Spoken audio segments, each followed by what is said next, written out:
Assalamualaikum warahmatullahi wabarakatuh. Kami dari tim Podcast Putih ingin menayangkan kepada Anda podcast kami yang bertema Sejarah Dinasti Umayyah di Andalusia.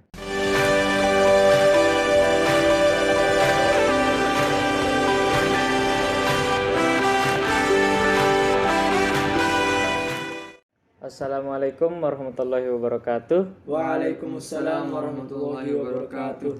Kembali lagi bersama saya Muhammad Zapib dari Putih Podcast.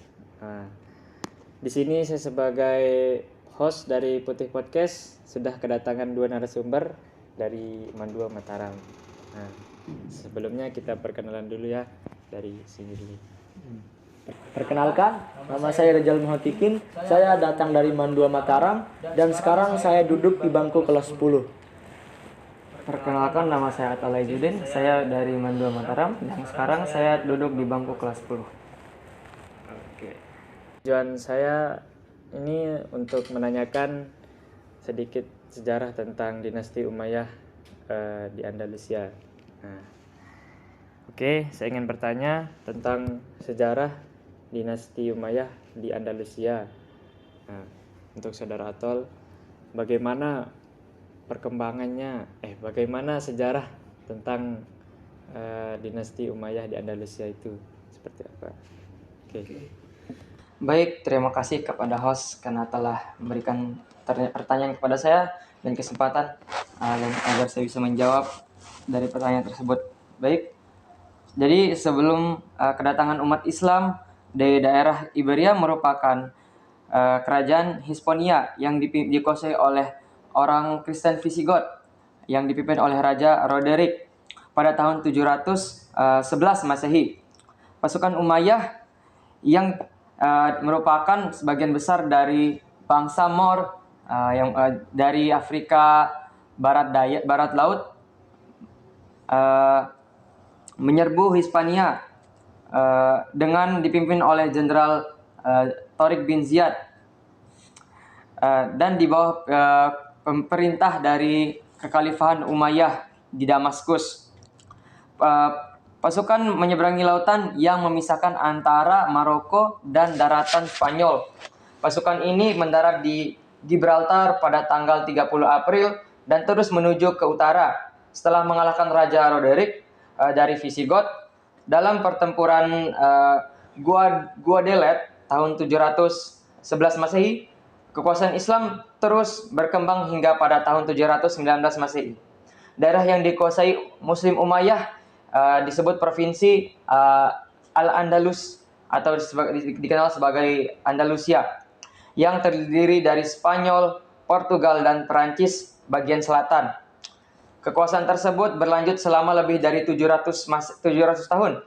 Pada tahun 900 Masehi, Islam mencapai puncak kejayaannya dan menoreh sejarah kerajaan Andalusia. Terima kasih. Itulah sedikit sejarah tentang dinasti Umayyah Andalusia. Baik, terima kasih kepada saudara Atol yang sudah menjelaskan tentang sejarah dinasti Umayyah di Andalusia. Selanjutnya saya ingin bertanya tentang perkembangan politik dan masa kekhalifahan dinasti Umayyah di Andalusia untuk saudara Rijal. Sebelumnya saya berterima kasih kepada saudara host yang telah memberikan pertanyaan ini kepada saya. Dan di sini saya akan menjelaskan sedikit tentang perkembangan politik dan masa kekhalifahan pada dinasti Umayyah Andalusia. Pada awalnya, wilayah Andalusia ini dikuasai oleh seorang wali yang sekaligus menjadi gubernur, yaitu Yusuf Al-Fihri. Yusuf Al-Fihri ini ditunjuk oleh khalifah yang berada di Damaskus. Kemudian pada tahun 740-an Masehi terjadi perang saudara yang mengakibatkan lemahnya sistem kekhalifahan. Kemudian tepatnya pada tahun 746 Masehi, Yusuf Al-Fihri memenangkan perang saudara tersebut dan menjadi seorang penguasa yang tidak terikat dengan khalifah di Damaskus dan kekhalifahan di Damaskus. Pada tahun 750 Masehi, dinasti Abbasiyah menjatuhkan pemerintah sejarah di dinasti Bani Umayyah di Damaskus dan merebut wilayah-wilayah Arabia. Kemudian pada tahun 756 Masehi, Abdurrahman I atau Ad-Dakhil ini melengser posisi daripada Yusuf Al-Fihri sebagai pemimpin dan menjadi seorang penguasa Cordoba dengan gelar Amir Cordoba. Hal ini dikarenakan pasukan Abbasiyah telah membunuh sebagian besar daripada keluarganya. Nah, Abdurrahman I ini memimpin selama kurang lebih 30 tahun. Dan ia akan tetapi kekuasaannya ini lemah di Andalusia dan berusaha menekan perlawanan daripada pendukung Al-Fihri maupun Khalifah Abbasiyah. Selama 1,5 abad berikutnya, keturunannya lah yang menjadi pengganti dari pemimpin Cordoba tersebut, yang memiliki kekuasaan tertulis atas wilayah Andalusia, bahkan meliputi Afrika Utara bagian barat. Namun pada daerah yang berbatasan dengan umat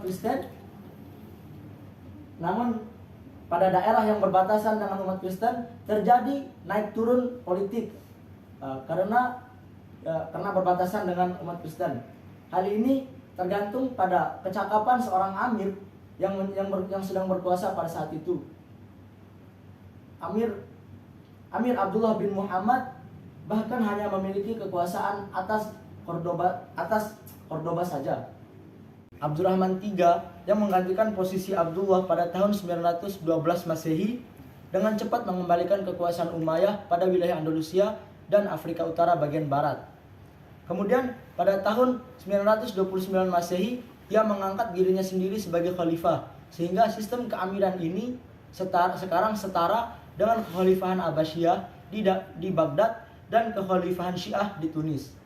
Pada masa kekhalifahan, sejarah kerajaan Andalusia dan Spanyol ini diduduki oleh umat Islam pada zaman Khalifah Al-Walid rahimahullah ta'ala, yaitu selama kurun waktu dari 705 Masehi sampai dengan 715 Masehi. Nah, orang ini adalah salah seorang khalifah dari Bani Umayyah yang berpusat di Damaskus, di mana umat Islam sebelumnya telah menguasai wilayah Afrika Utara. Dalam proses penaklukan Spanyol, terdapat 3 pahlawan yang paling berjasa menurut Islam. Yang paling berjasa yaitu Tharif bin Malik, Tharif bin Ziyad, dan Musa Nusair rahimahullahum ajma'in. Terima kasih. Mungkin itu saja yang bisa saya jelaskan tentang perkembangan politik dan masa kekhalifahan dinasti Umayyah Andalusia.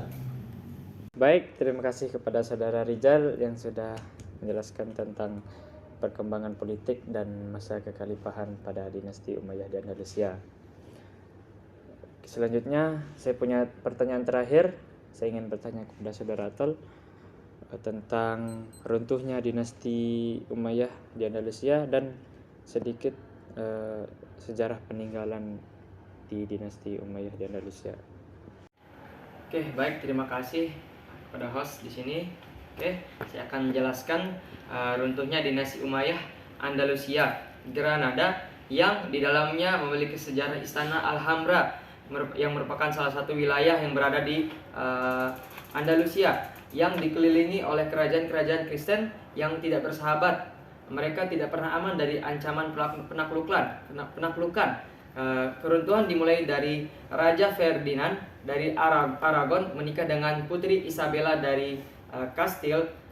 Pernikahan ini menyatukan 2 kerajaan terkuat di semenanjung Iberia yang meraju cita-cita yang satu, yaitu menaklukkan Granada dan menghapus jejak-jejak Islam di benua biru dari umatnya, kitab sucinya, dan sampai kebangunan ibadahnya. Pada tahun 1491, Granada dikepung oleh pasukan-pasukan Raja Ferdinand dan Ratu Isabella. Pada tanggal 2 Januari 1492, pasukan Kristen memasuki Granada. Pasukan-pasukan ini memasuki istana Alhambra. Mereka memasang bendera-bendera dan simbol-simbol kerajaan Kristen di Eropa di dinding istana sebagai tanda kemenangan. Di menara tertinggi istana tersebut dipasang bendera salib agar rakyat Granada mengetahui siapa yang menjadi penguasa mereka sekarang. Dan sedikit peninggalan sejarahnya adalah di Granada terdapat sebuah kompleks istana yang juga menjadi benteng yang megah. Bangunan ini dibangun pada saat kekaisaran Bani Umayyah Yang tersisa adalah kemegahan istana yang dulu sempat dijuluki Paradise on Earth, dan sebuah bangunan megah di Cordoba yang menjadi salah satu saksi sejarah, yaitu Mezquita Cathedral Cordoba. Bangunan ini memiliki cerita sejarah masing-masing. Bagi umat Islam, bangunan tersebut adalah sebuah masjid, yang kini bangunan ini merupakan katedral. Sebaliknya, bagi umat Kristen, bangunan ini merupakan gereja yang diubah menjadi masjid, lalu kembali diubah menjadi katedral. Terima kasih, itu saja yang saya tahu tentang runtuhnya dinasti Umayyah Andalusia dan peninggalan sejarahnya. Baik, saya rasa cukup untuk pertanyaannya. Terima kasih kepada saudara Rijal dan Atol yang sudah menjelaskan kepada saya sedikit tentang sejarah dinasti Umayyah di Andalusia. Baik pemirsa, saya rasa cukup untuk podcast kali ini. Saya selaku Muhammad Zapip, selaku host di podcast Putih, mengucapkan terima kasih untuk semuanya dan saya pamit undur diri. Wassalamualaikum warahmatullahi wabarakatuh.